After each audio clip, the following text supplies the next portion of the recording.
Thanks for listening to Creative Control. While I have you here, please consider supporting Youth Empowerment and Support Services, otherwise known as YES. Based in Edmonton, Alberta, YES provides immediate and low-barrier overnight and day shelter, temporary supportive housing, and individualized wraparound supports for young people aged 15 to 24.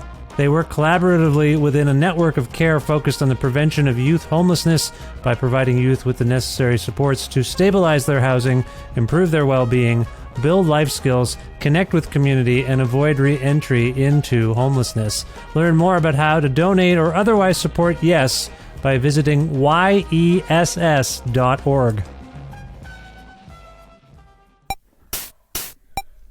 Creative control, creative control.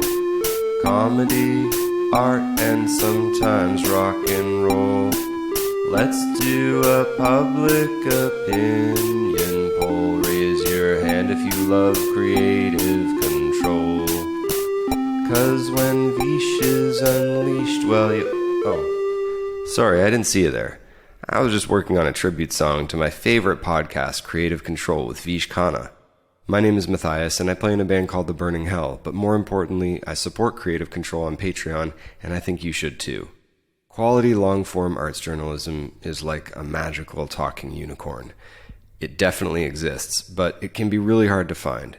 Fortunately for us, Vish makes it easy with hundreds of funny, thought-provoking, well-researched and engaging interviews with artists from all over the world. Your flexible monthly donation on Patreon will get you plenty of special exclusive treats and help Vish keep his podcast well-fed and cared for properly, the way a magical unicorn deserves. To make your flexible monthly donation to Creative Control, please visit patreon.com/creativecontrol today.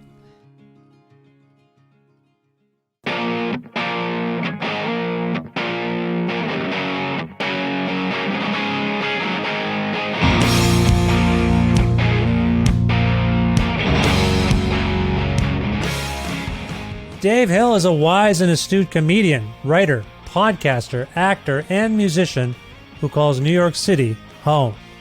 Originally from Cleveland, Ohio, Hill could well lay claim to the crown for king of all media. His wonderful stand-up has brought him to cities around the world. He has appeared on Comedy Central and Adult Swim shows and hosted other shows for HBO and Cinemax. He once helmed the goddamn Dave Hill Show on WFMU. He's contributed to This American Life.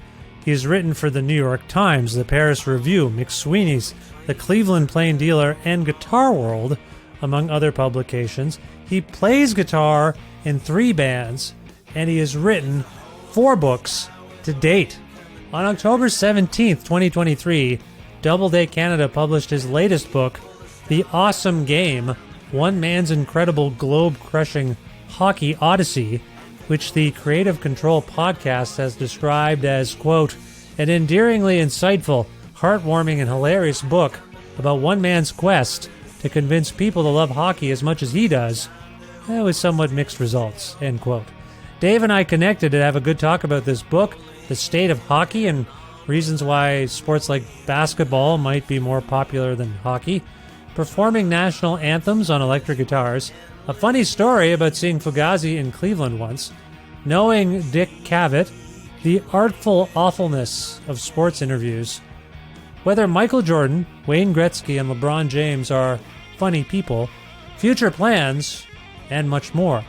A part of the Entertainment One Network with the support of listeners just like you who follow and subscribe to this donor-driven podcast and spread the word about it, and make flexible monthly donations at patreon.com/creativecontrol, which is the primary source of revenue for this podcast. And as I'm speaking to you, just about to launch a bit of a membership drive and campaign with prize packs. Try to get the show to a certain threshold in terms of monthly donors. I'll tell you more about it soon, but if you don't catch that, I'll tell you right now. Trying to get the monthly total up to like $3,000 American dollars, and could use your support. So if you listen to the show a lot and you want to help me and keep the show going as it exists now and into the future, please, if you can, visit patreon.com/creativecontrol and support my efforts today. Thank you so much. With additional support from Blackbird Music, a wonderful record store with locations in Edmonton and Calgary, Alberta, and very friendly people who work there who will help you if you go in there.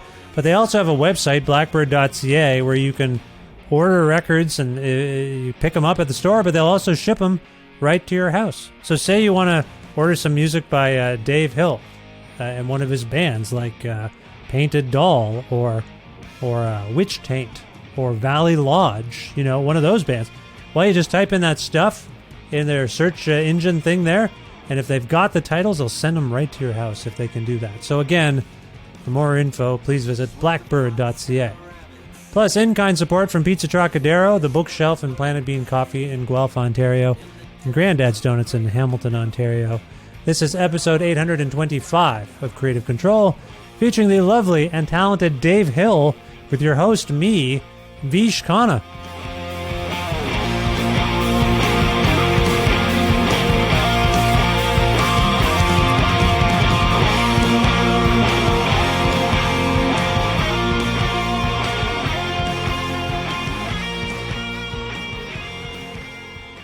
Hi, Dave. How's it going? Great. How are you doing? I'm well. It's nice to encounter you. I've been a fan for a long time. Thank you. It's very nice. Where in the world are you today? Today I am in Fairport Harbor, Ohio, a small Finnish fishing village right along the shores of Lake Erie. But I live in New York, but my girlfriend's from this town, so we're just hanging out here during the Thanksgiving week.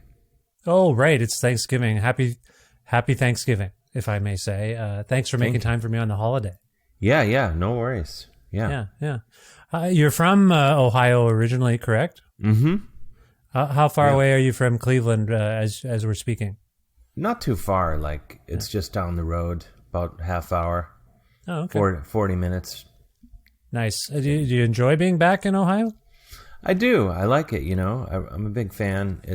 It's a little gray, a little too much for my taste, but other than that, I like it. I think if it were sunnier, I would probably just live here. But the gray, I think, would consume me if I were here full time. I've never thought of Ohio as being particularly overcast. I guess, to be honest, I've just never thought that hard about it at all. You're saying it's like England. It's like England without all the stuff, I would say. That's how I describe it. I see. Well, it's nice to meet you there, and I'm glad are you having fun? Is the family stuff fun? Oh, yeah, absolutely. I'm going to go tonight. I'm excited. I'm going to go play the national anthem, the Canadian and the American anthem, before the Cleveland Monsters versus Toronto Marlies hockey game here in Cleveland tonight. So very excited, nervous. Hopefully I won't screw either one of them up too much. Are you telling me that it's fortuitous that you and I are having an American union, and then the game tonight, kind of the same thing? Exactly. It's life imitating art, or life imitating life. Yeah. I want to tell you, I have a copy, just so people know. Like, we're on a talk show. I'm holding up a copy of Dave's new book, The Awesome Game, One Man's Incredible Globe-Crushing Hockey Odyssey. I enjoyed this immensely, Dave. Congratulations on this. Oh, thank you so much. Thank you for reading it. Oh, it's my pleasure. So what exactly compelled... I'm going to ask you some questions that I already know the answers to because I read the book. But for those who haven't... forgive me. But for those who haven't read the book, tell us what compelled you to write this book?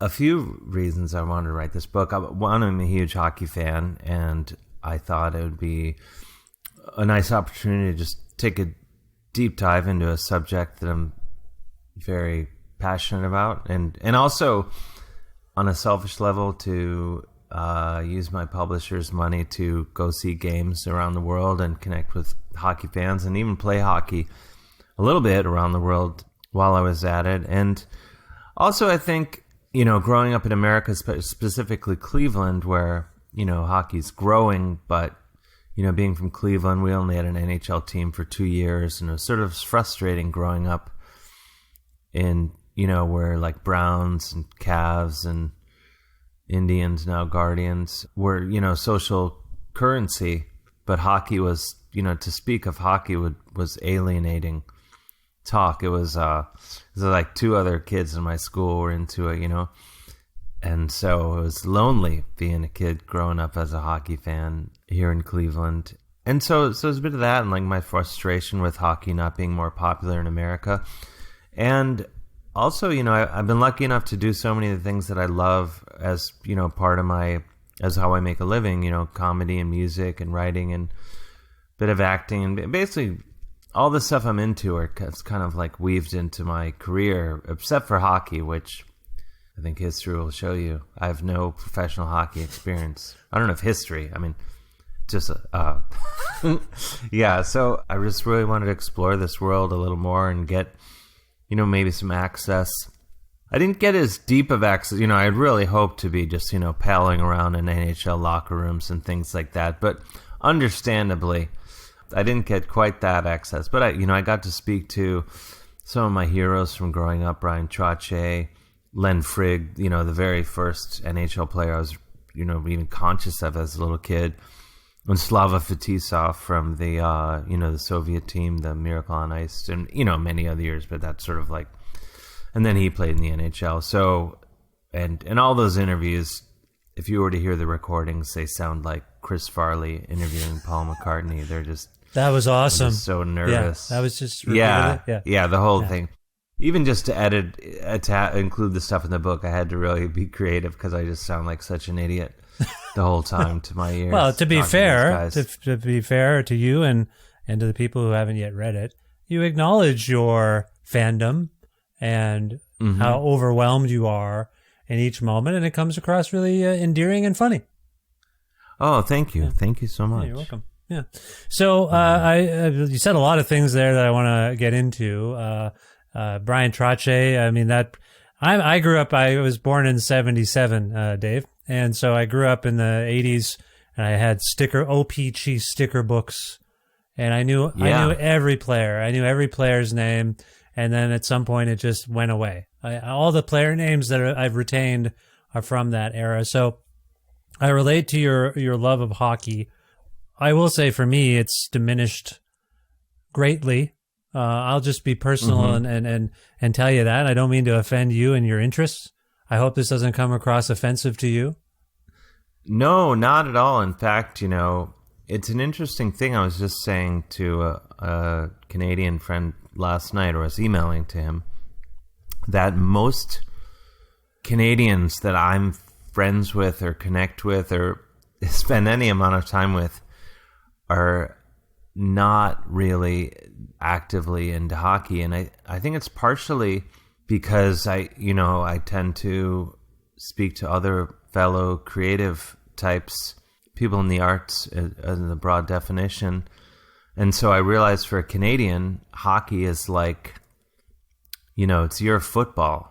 So I don't know if this makes sense. And I'm not saying this is why you're not into it anymore or don't follow it maybe that closely. That's a better way of putting it, because I started playing again in my mid-20s, and it was magical because I heard tell of like a creative arts league. It was called the Good Time Hockey League of the Arts in Toronto when I lived in Ontario. And it came up, and I said, okay, yeah, I'll go to your Easter tournament or whatever it was. And I look around, and it's like Alex Lifeson's playing from Rush. Chris Murphy, my friend Chris Murphy from Sloan is playing. I'm friends with Chris too. Chris is a great guy. I've known him a long time. He's one of the first people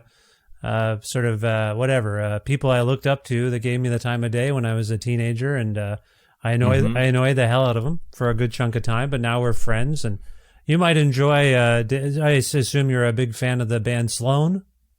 Yeah, of course. Because that's the band Chris is in, for those keeping score at home.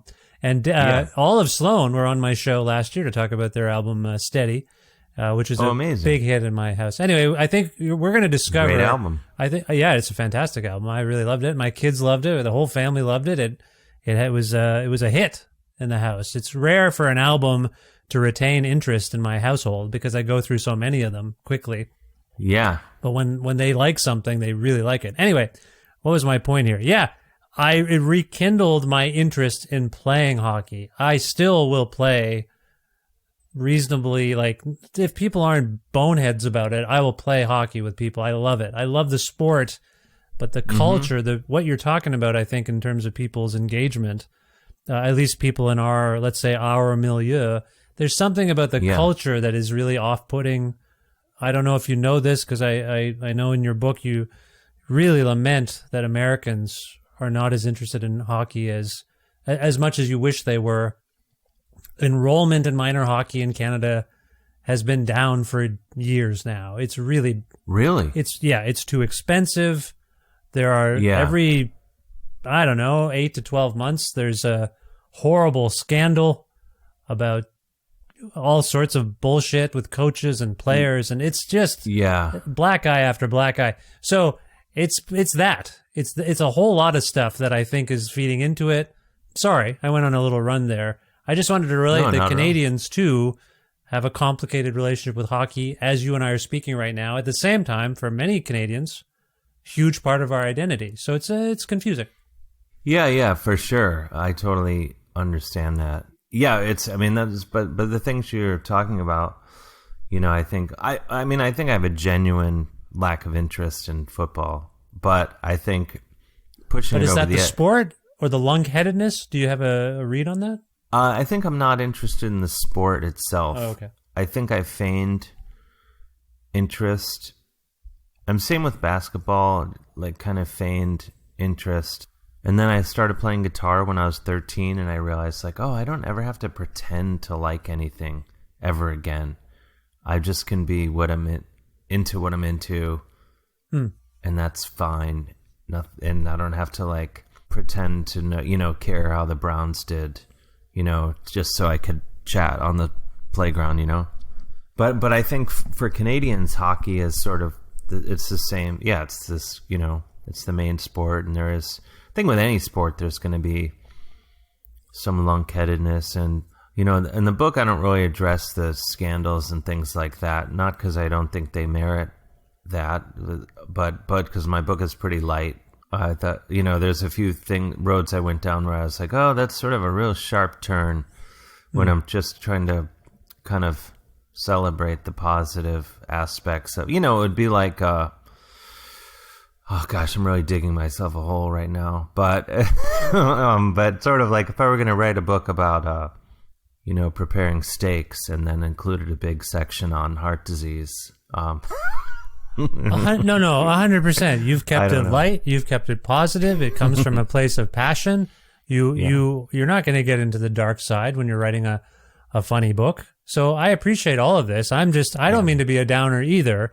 I'm trying to give you some perspective as to why people in the arts, which I think is what you were getting at, most of the Canadians would be in comedy or music, probably, right? Yeah, almost exclusively comedy, music, literature. Yeah, I really only know. Yeah, they're all. I was gonna say my friend Niels is a lumberjack, but he's also a poet and a musician and really a great artist, primarily to my mind. So yeah. Niels, if you thought I was not including you, you're leading the charge. So, there's a few things I want to ask you about in terms of the connections between comedy, music, and hockey. As you were speaking about playing guitar as a kid, I think you said, I flashed back, and I played minor hockey for 2-3 years, I think. And my parents took me out of it because, A, they worried about my safety. And I'm talking like, what was I in, grade 4 to 6 or something like that. I played organized hockey. And a couple of things I think were at play. They'd have to get up at like 5:30 in the morning for the games to get me there. Oh. And it was brutal. Yeah. The rink rentals are brutal. Like they start so early. Second thing was they were worried about my safety. And one of the third things was we were so late that I never ate breakfast before the games. And this drove my mother nuts. And one time she had to take me and my dad couldn't take me, I guess. And she took me, and as I was getting ready, she said, "Peter, what did you have for breakfast today?" She was just quizzing the other players to shame me because I didn't eat breakfast, and it was a bit embarrassing. Wow. Yeah, it was weird. But anyway, one time, one game, my grandfather and grandmother, my dad's parents were visiting from India, and he got to come to a game. And I happened to score 2 goals. And on the second goal, I skated up center ice because I was so proud of myself, and I air guitared on the hockey stick. Oh my gosh, that's brazen. I was brazen for love it. Brazen for my age. Do you think, given your interest in music and hockey, the fact that hockey is a sport where you have a guitar-shaped implement, You do, yeah. did that inform your love of hockey and your disdain for other non-stick-oriented sports? I hadn't thought about that, but maybe that's possible. Maybe that's part of it. Yeah, because you can air guitar on a hockey stick. I've seen it done by others, I think. Yeah, you can. It's doable for sure. That's so weird. I never thought about that, but that's quite possible. Yeah. Have you ever air guitared with a hockey stick? Now, I don't know if I have, because as a guitar player, and this is elitist of me, I guess, I don't really engage in anything that's not actually, I'm very anti-air guitar. I'm very pro-air guitar as like a fun thing to do if people want to do it, but like, Guitar Hero. What's that? Guitar Hero? Is that the video game? From a few years ago, I think so. Yeah, that's one of them. I mean... I think, like, the things... Like, there's a big air guitar competition that in New York, and I think it's it is international. Huh. And I know some of the guys who are really into it, and I think it's cool that they're into it, but I went to one of these things, and I went with my buddy Dan Dratch, and we both play guitar, and his sister was a judge at this event. So we went, she was a judge, and we're like, oh, let's go have some beers or whatever. And then we were standing in the back of this big venue where there's all these people, and we're like, what sucks about this?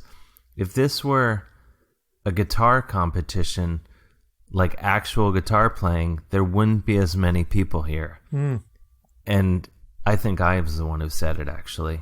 And Dan was like, you're right. That sucks. Let's get out of here. So, I don't know. Now I'm giving you a very long answer to your... I'm not shooting down air guitar, but I guess it's a sore spot with when people spend all this time. So I'm like, just learn how to play the guitar. Here's the thing with hockey as well, though. This is the downside to what I was saying earlier. Popularity-wise, I think in America, basketball, football... my theory, I'm already shooting holes in my theory. I was going to say basketball would be popular because anyone can do it. You just need a ball and a net. You don't need a gear. One of the reasons minor hockey enrollment is down in Canada is because it's so expensive. So expensive. Yeah, like it is very expensive, So unfortunately. Accessibility-wise, I think people enjoy sports like soccer and basketball because you just need a ball. So in the air guitar realm, maybe people are more interested because anyone, in theory, could play air guitar well. I'm putting that in air quotes. However, maybe the general population would be able to relate less to a professional guitar exhibition by hotshot guitarists. This is true. Yeah.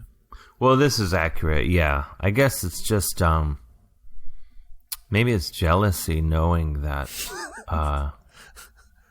that it wouldn't be, but though that having been said, I don't know, contradicting myself here. So now that I think about it, I have been the judge a couple of times at Shred for Your Life. I was asked to judge the air guitar competition, but I said I was busy just out of principle. Well, and out of not because I didn't want to insult them and say like, no, I think it's bullshit. But no, I think I was busy. But I did judge a guitar battle a couple times, and it was pretty well attended. Okay. So I don't know. So yeah, I do. I don't know if I've ever air guitared because being like a Irish Catholic raised person, you're just taught this human self-loathing, really, and so it'd be hard for me to really celebrate too much after scoring a goal. I'd be like, oh, that's pretty good. Well, I didn't do it. It was rare for me to get a two-goal game. That's the only one I can remember. So I think I wasn't a goal scorer per se. I could, you know what I got in my first year of minor hockey? At the end, they give awards, right? Mm-hmm. We had most improved player, and I won that, which I took as a bittersweet accolade. Because it could mean a lot of things. Well, I don't know if this makes you feel any better, but I played on on the baseball team one year in grade school. I can't even remember what year, like 7th grade, maybe, I don't know. And I won best hockey player.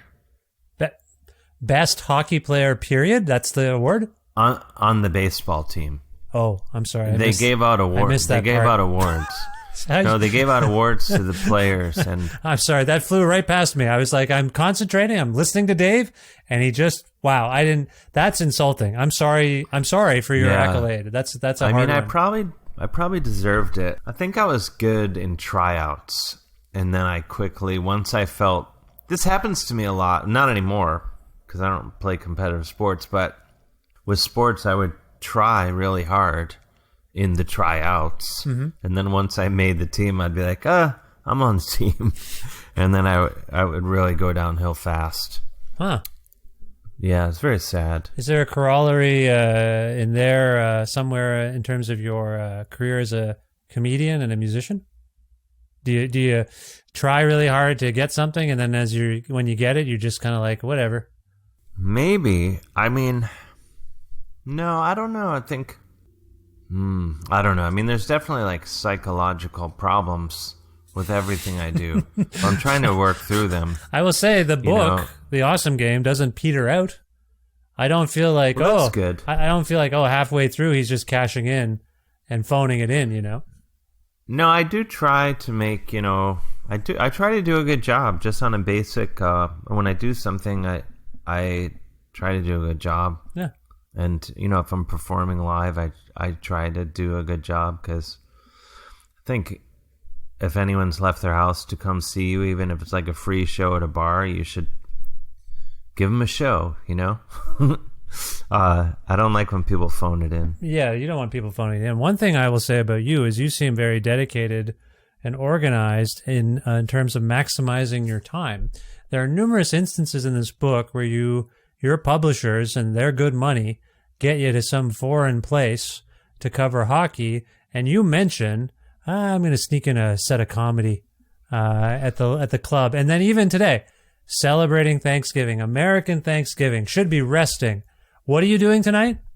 Taking a chance in performing. Dave, you got some compulsions. That's what I'm saying. I know. Well, I think part of it is, I kind of always feel, I don't know. I think it's probably my mother guilting me into thinking she would always like, I'd be like trying to sleep in on a Saturday, and she'd be like, get out of bed. You can't just lay in bed all day. Yeah. So I think I'm always, kind of justifying whatever I'm doing by like, I'll go. I mean, tonight I'm doing the national anthem at the Cleveland Monsters versus Toronto Marlies AHL game, and I don't know why, I'm kind of nervous about it, to be honest. It started as just like, I don't want to say it was a joke, but I just thought it was fun idea of something to do, and a different experience in life. And then now that I just came back from the sound check, as you know, and it went well, but I was like, oh man, how do I get myself into these messes? Like there's like 12,000 people going to the game tonight, and if I play a wrong note, they might let it slide, but they might not. I don't know. We'll see. So you're a guitarist. We know, for those of us who follow your work or have seen your specials or anything like that, we know you're a hotshot, top-notch, top-shelf guitar player. When you perform tonight... Thank you. Oh, you're welcome. Mm-hmm. When you perform tonight, will you be vocalizing the anthem, or will you simply be sort of in the spirit of Jimi Hendrix playing the American and Canadian national anthems?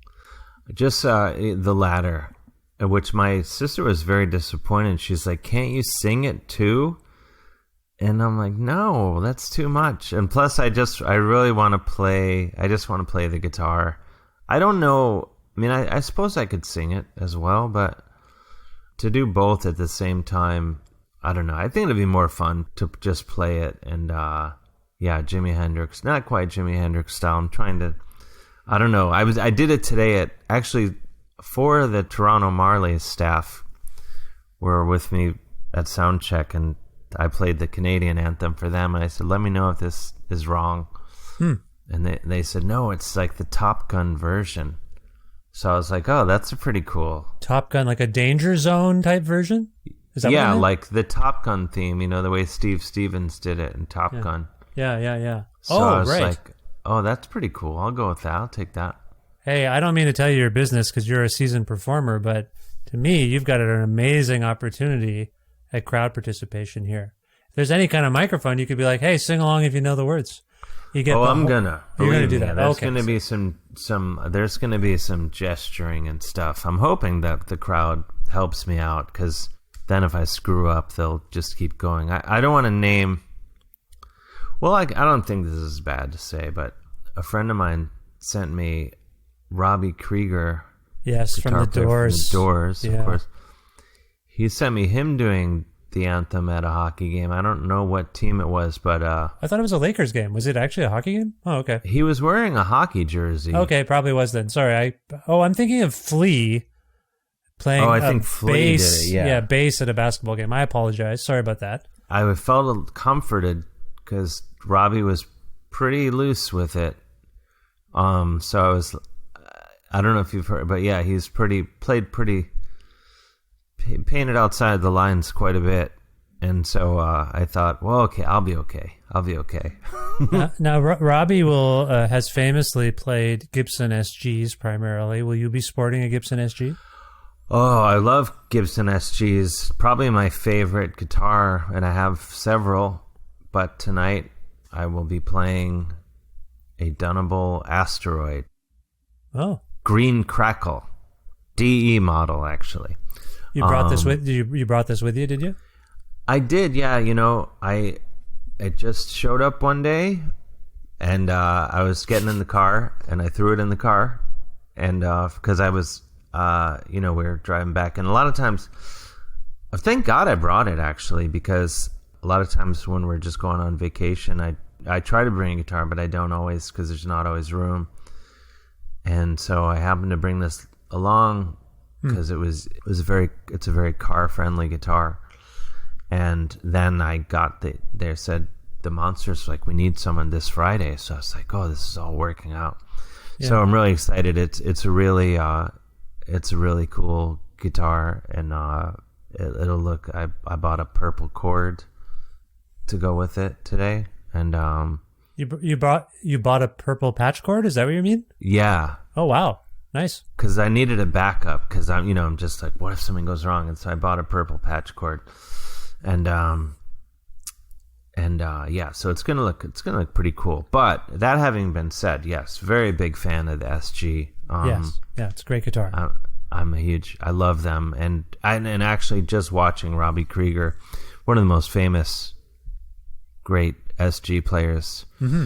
I was very jealous of his SG. Oh, absolutely! You got Robbie Krieger, you got Angus Young, you got Ian MacKaye.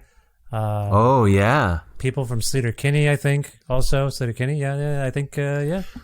Yeah, Ian MacKaye, like I always thought that was cool. He had a white one and he had a brown one. And yeah, I got to see. Did you ever get to see Fugazi? Yeah, many times. Oh, nice, great. Yeah, I saw them 7 times. That's nice. That's about, I would say, ballpark. Yeah. What I saw, maybe 6. Nice. Well, it's not a competition. It's not a competition. It's not. I just wanted to recognize that you may have beaten me, because I think consciously I can only think of 6 times that I saw them. Yeah. But one time I went to see them. They played in Cleveland, and I was home. I just turned 21. It was a summer like me and my friends were all turning 21 and could drink beer legally. And my friend got kicked out of the concert. He was drinking a beer, but he just had an empty in front of him, and they kicked him out for having an empty. And I was like, you can't kick someone out for having an empty beer in front of him.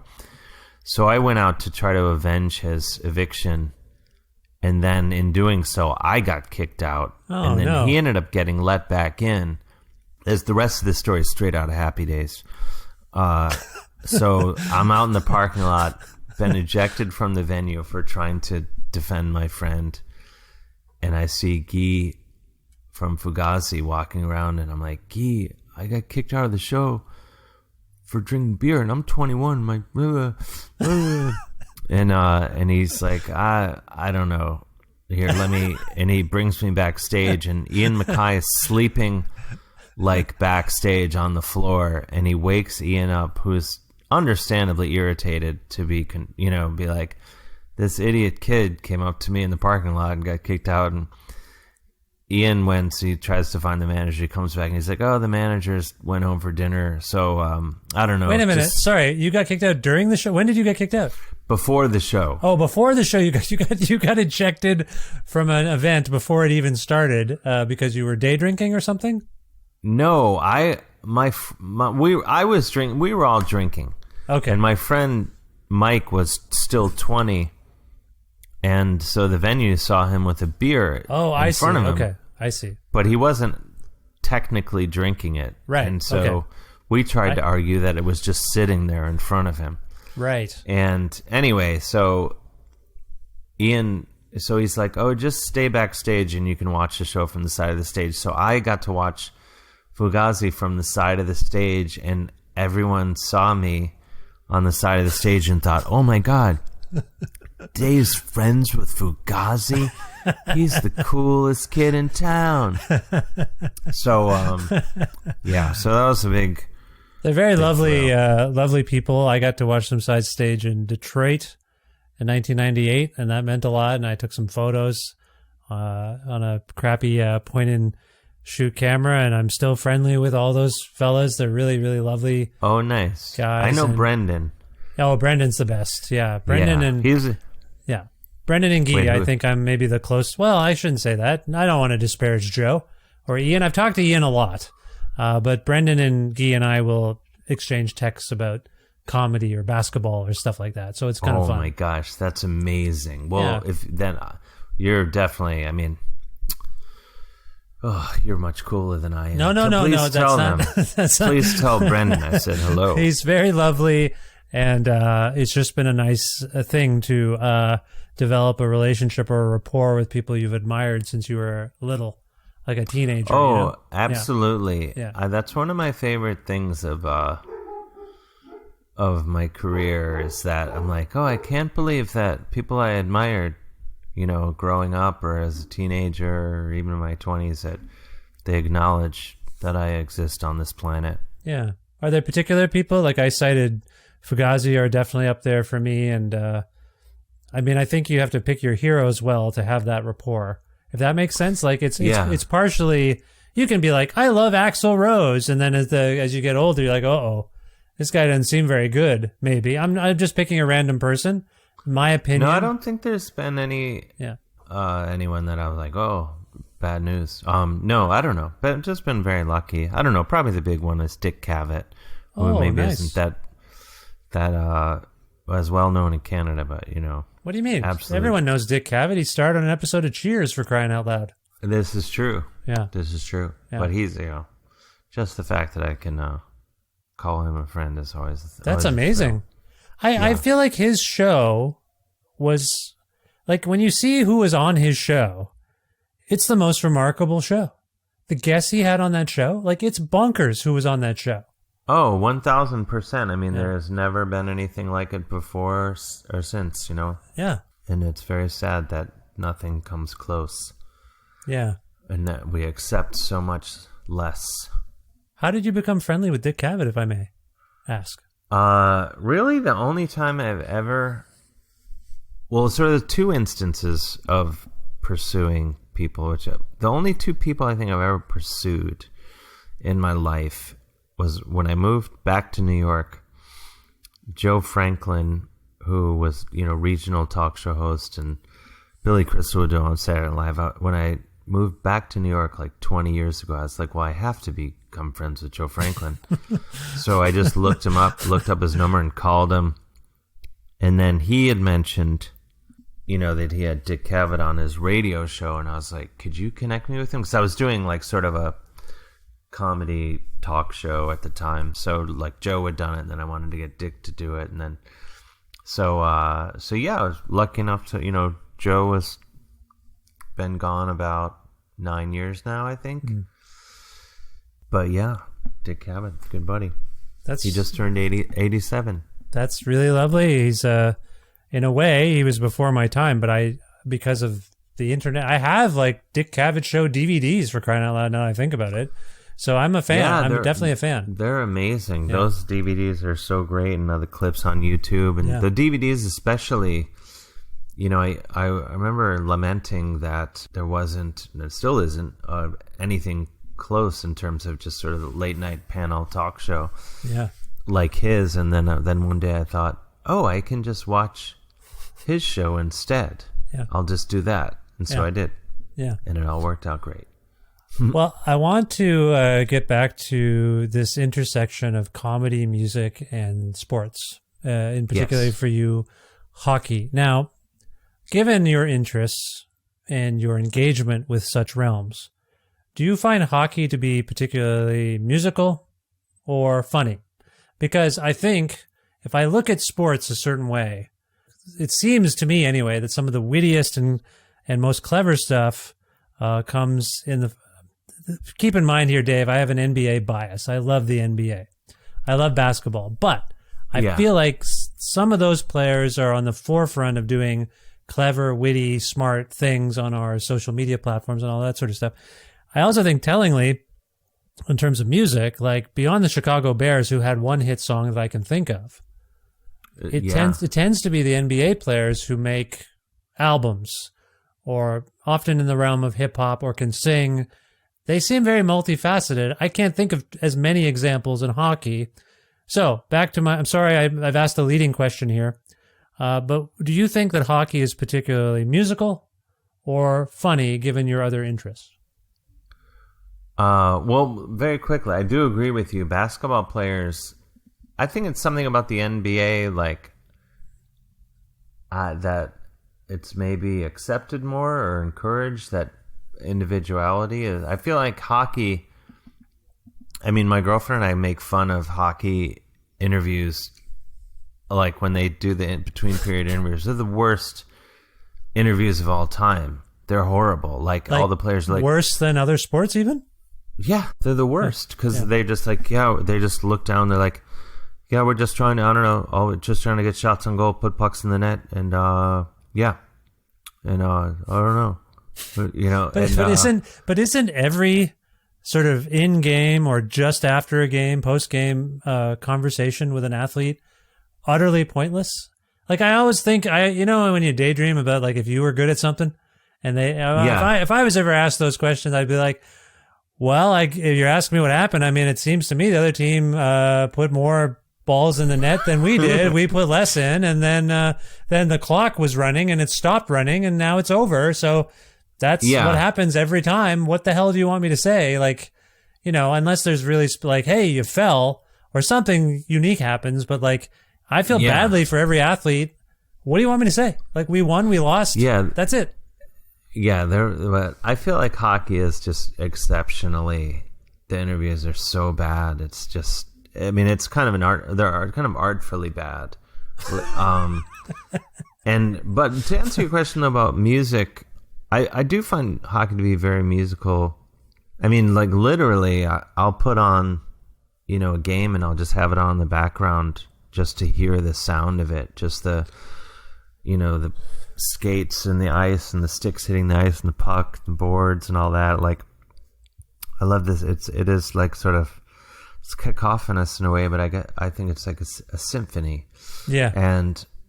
And this is going to sound ridiculous, but I have dreams where or I guess sort of more in that stage of like, liminal sleep or whatever, where you're just kind of in between, and I'll merge, especially if music's on, but I'll merge sort of music and hockey and have these dreams.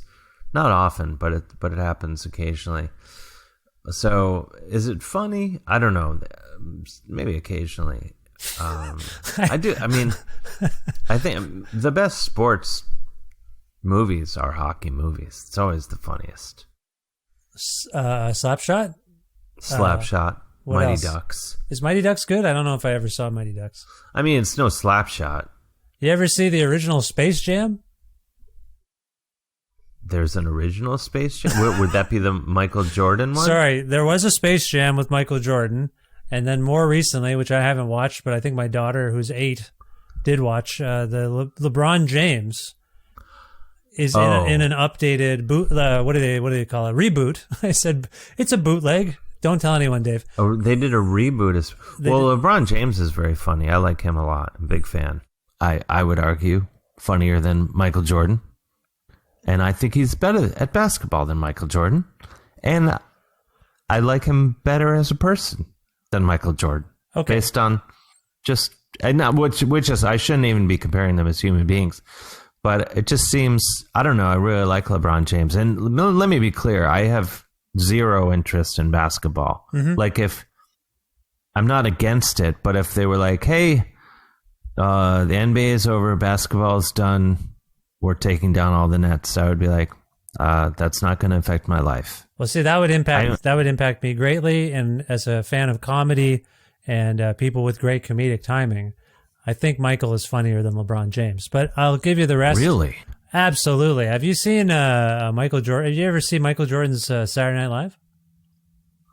I'm sure I did. I just can't remember it. The most famous sketch is when he did the Stuart Smalley sketch with Al Franken, the Daily Affirmations. Yeah. That's like a very famous one.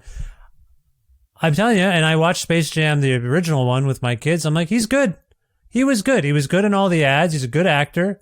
And, I think history has shown he wasn't the best teammate in some ways because he was like a dad and was never satisfied. He was a perfectionist, like a bad dad, I mean.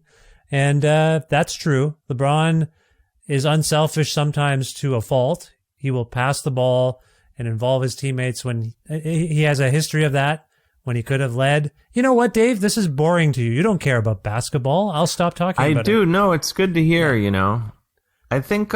I don't know, but I like LeBron James. I have a thing. I don't know if you can tell, Dave. I'm wearing a New York Rangers sweater right now.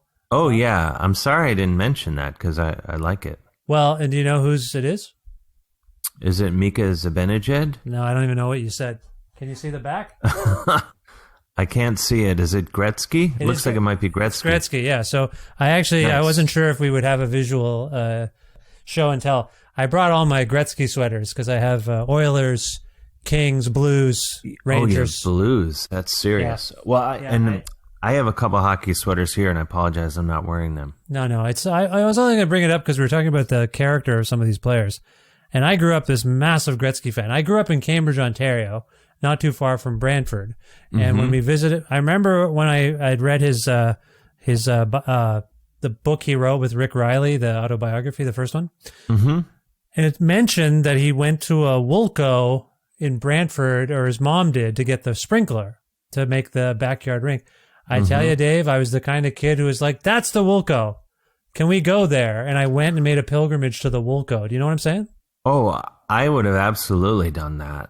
Yeah. It's a Walmart now. It's a Walmart now, but it was a Woolco. Oh my God, I would have insisted. And in fact, I know just that whole thing of, that's why I'm so, just the stories of like, putting a sprinkler out. I would beg my dad to do stuff like that, and he'd be like, no, we can't. It'll freeze the pipes in the house. And I'm like, well, Dad, how am I supposed to make the NHL if you're not willing to risk freezing the pipes?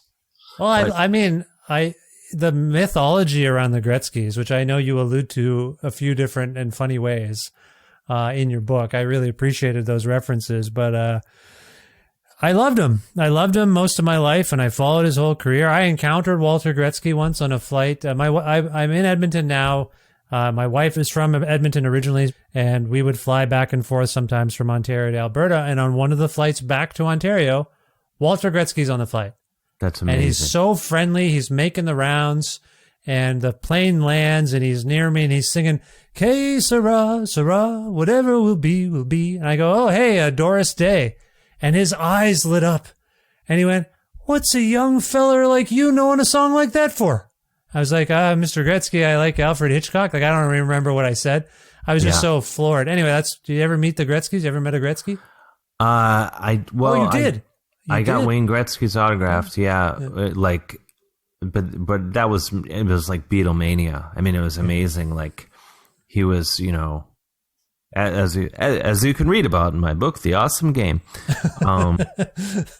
Yeah, it was like peak, 80s Gretzky mania. He had the perm, and he was like going to the players' entrance at the Civic Arena in Pittsburgh, and we were, I remember, and he was just like signing everything, but I remember him just kind of under his breath saying like, "Please don't stop me, please don't stop me." Not in a like, aggressive manner at all, but just sort of like, if you guys stop me, I'll be mauled. Right. Yeah. To be the subtext. And but no, I was huge Gretzky fan. I mean, just the inklings of little things he's been up to lately make me disappointed in him a little bit. So this is what I was getting at. Are you talking about kind of the conservative politics type stuff? Yeah, I mean, I would sort of guess that his politics are pretty far from mine. Yeah. Can you? He's golfing on a Trump golf course. Yeah, and he rants. This is what I don't understand, Dave. Tell me if you follow this. All-time career assist leader in the NHL against socialism. Yeah. How does that work? He's against social assist leader. I don't understand. He's like a arch conservative, like there shouldn't be welfare and health care. Like I'm putting words in his mouth. I don't understand how he could be so generous on the ice and then a citizen who I think is a bit more selfish. You see where I'm coming from? I am 1000%. I mean, yeah, it's disconcerting. And don't even get me started on the fact that he had Kid Rock at his daughter's wedding. I mean, just on a matter of taste. Well, and this brings us back to what I was getting at a few moments ago. If it's available, you're in America, so you can probably access things we can't because of geo-blocking and whatnot. You should compare the Michael Jordan episode of Saturday Night Live with the Wayne Gretzky episode of Saturday Night Live. Well, yeah, I'm going to go back and do this research. I will say, though, that when Gretzky hosted Saturday Night Live, I was so absolutely thrilled. Me too. Because I was just like, I can't believe a hockey player is like front and center in American culture right now. Yeah. If only for a night. The absolute highlight is the Elvis movie, the Blue Hawaii parody. I remember that, yeah. With Jan Hooks is amazing as Anne Margaret, and Conan O'Brien's in the sketch as a drummer. He was a writer at the time. Sorry, I don't mean to take it. And Phil Hartman's amazing in it. Sorry, So all I was trying to get at, I'm sorry if I've taken us in any untoward directions, Dave, but I think that I appreciate you because of your intermingling interests in music, comedy, and unlikely as it might be, also hockey, which I will maintain is not the funniest group of people generally. No, it isn't. And I mean, there's music. You're right. There is a cacophonous rhythm to the sport. It's a ballet on ice, if you really think about it. Oh, 1,000%. But I don't feel like it's as, I don't know, there's not a lot of arts in it, arts and culture in it, the way there is in, I mean, as we're speaking, there's a big thing with your country is this Travis Kelce, Taylor Swift situation, football and music. Oh, we've been talking about that a lot this week because there's the two Kelce's. There's Travis, he's dating Taylor Swift. The other guy, and this is with such limited exposure, the other Kelce that's my Kelce, whatever his name is. I like him better. The guy on the Eagles, Jason Kelce, I think his name might be. He seems cooler to me. Yeah. Like, and this is only after watching. They played football against each other the other night, and we were watching that, but then somehow they showed, what's the other guy's name? Jason Kelce? I believe so. I'm winging this right now. I think Chiefs that's guy. They showed him Travis. On Travis. Yeah. Oh, and Jason's my guy. No, yeah, Jason plays for the Eagles. That's the guy I like. And Travis, if I have these names, anyone listening, I'm sorry if I have these names wrong, but I believe Travis Kelce is dating is on the Chiefs and is dating, which I can't believe that's still a name, by the way. He's on the Chiefs and he's dating Taylor Swift. And then, I think the other fella, his brother, is Jason on the Eagles. Well, the guy dating Taylor Swift, they played a clip of he was on some reality dating show. Oh. And it's cringeworthy. I just like, I don't like this guy at all. Yeah. I mean, it seems like he'd be nice, but Yeah. Just the douche factor was high. Yeah. I don't know. I'm sure he's a nice guy. I'm really taking a lot of swipes at people on your show, and I apologize. No, I think I started taking it. Swipes at Gretzky. I'm taking swipes at this Kelsey guy. I'll change my tune immediately the second they invite me over. Yeah, exactly. I know you're opportunistic. Everyone knows that about Dave Hill. 1,000%. This book is great. The Awesome Game, One Man's Incredible Globe-Crushing Hockey Odyssey. It's out here in Canada on Doubleday. Where can people learn more about you and your book, Dave? The internet. No, you can go to my website, davehillonline.com. All my social media is Mr. Dave Hill at Mr. Dave Hill. And the book, it's Doubleday Canada, and in the States it's Triumph Books. And I would say, if you're a hockey fan, you'll enjoy it. But a big thing about the book, as hinted at, I think, is I've tried to write it for people that don't like sports at all. Yeah. Because in a way, I'm one of those people, and I've really tried to just make it an enjoyable, hopefully enjoyable read for. And the few, I try not to read reviews except for all of them, but the ones that I've read, people have said that, I've no interest in hockey or sports, but I really enjoyed this book. So, which is the highest compliment I could get, I think. It's very entertaining because your quest in turning your friends and strangers onto hockey is endearing. And what's funny to me is that in some cases it's not successful. You have friends who are going to games with you begrudgingly or dodging attendance if they can. What, you want to go to 2 games in one day? I don't want to do that. And they don't say that in the book, but you can kind of tell they don't want to do it. It's just very lovely to get your comedic voice, which I've long admired, Dave, telling these kinds of stories about a sport that, and I mean, it's fascinating the places you go to. It's not just Canada. It's, what does it say here? Poland, Kenya, New York, even New York. I mean, even New York, where I live. Finland.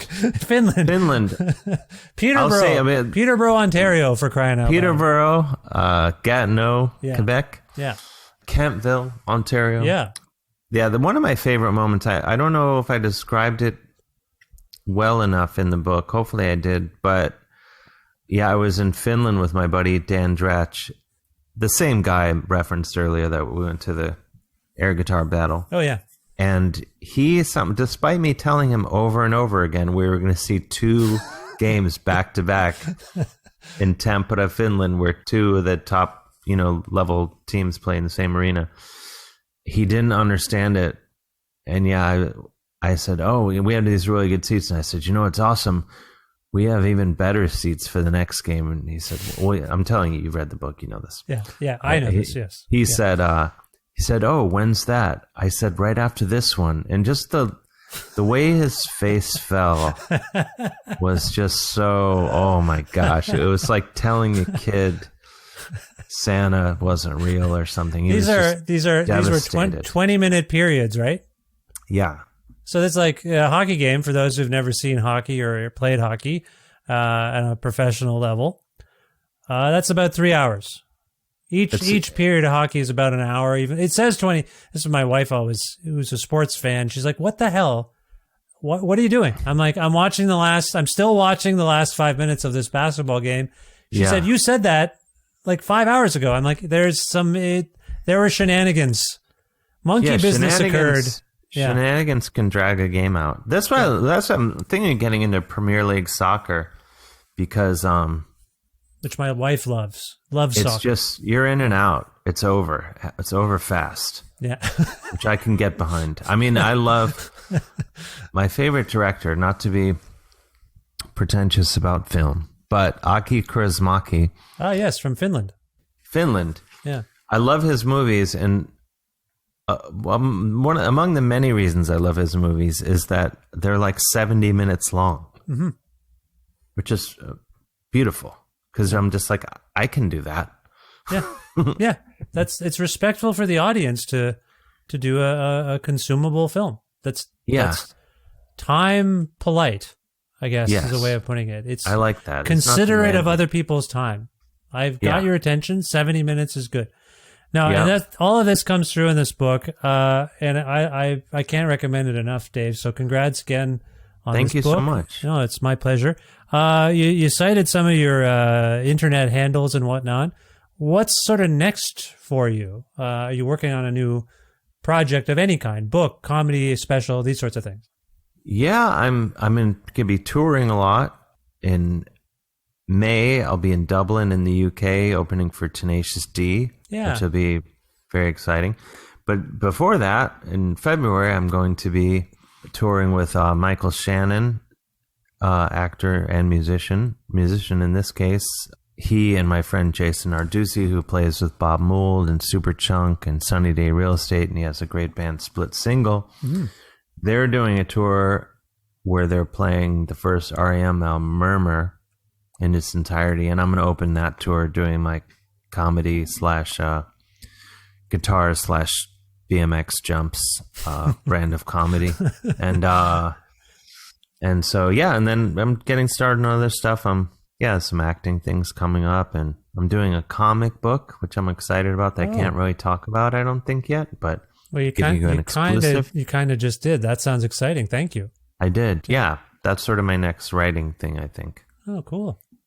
Yeah. All right, so we'll follow you on all your stuff. Dave, typically on the show, I have musicians or comedians who have albums or specials, and I say, hey, if we can go out on something from your, in most cases, it's a new album, so I'm not caught flat-footed. I know what they're talking about. But sometimes they'll say, my last special was out 3 years ago.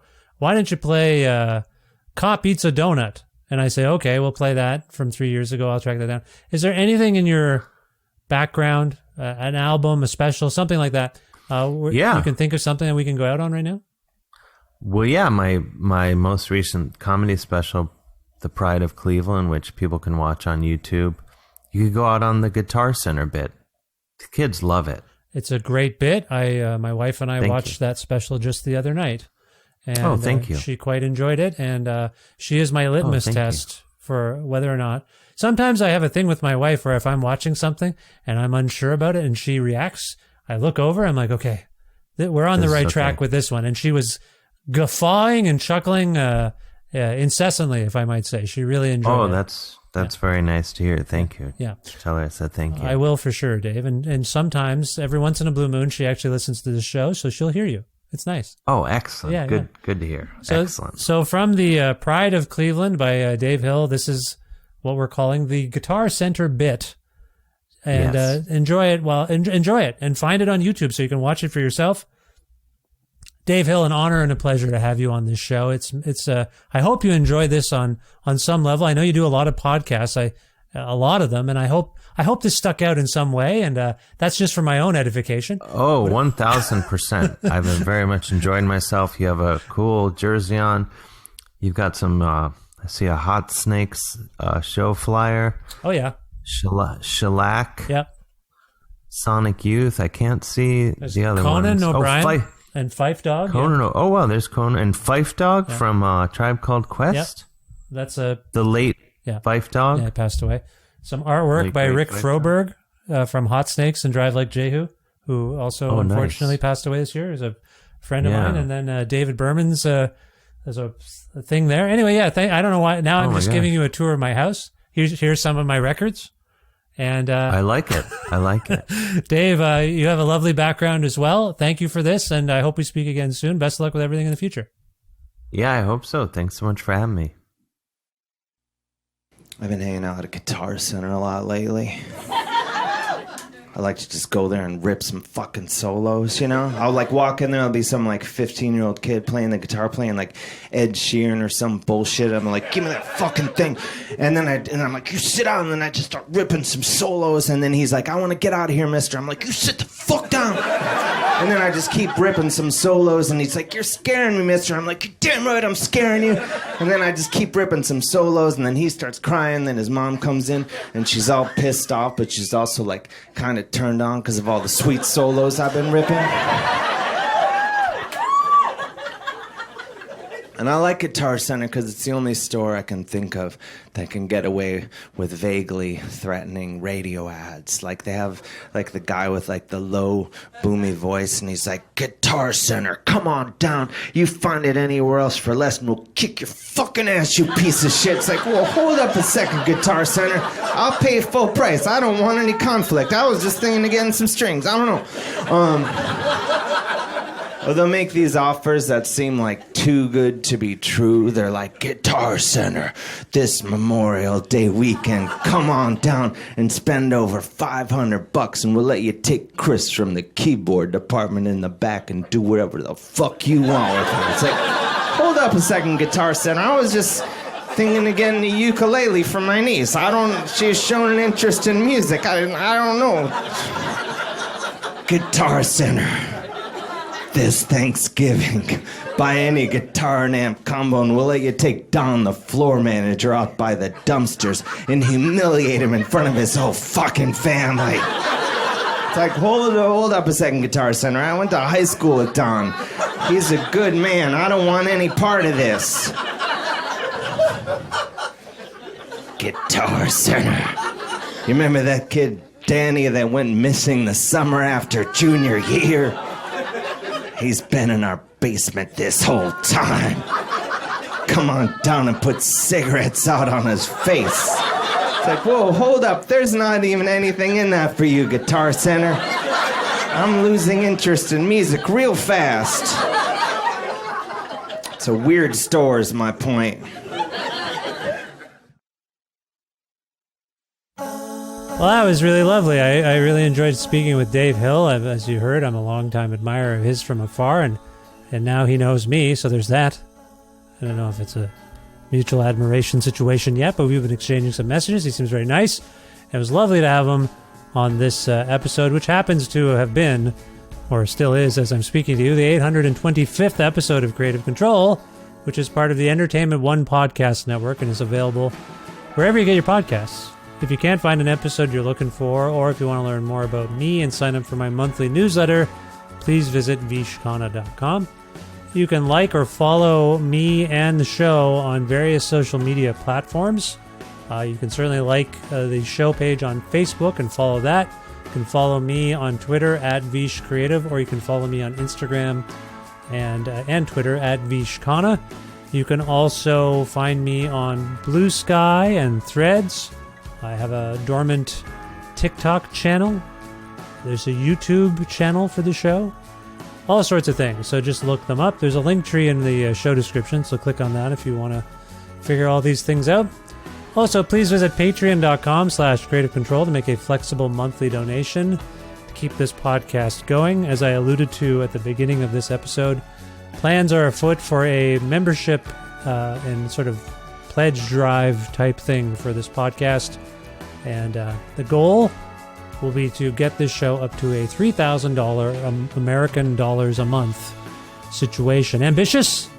Perhaps. I will explain this further in an upcoming standalone episode, but that's the goal, and to incentivize particularly those who want to get in at that $10 American a month level. There will be some prize packs and draws from some fine labels who put some packages together for me as a show of support, which I appreciate.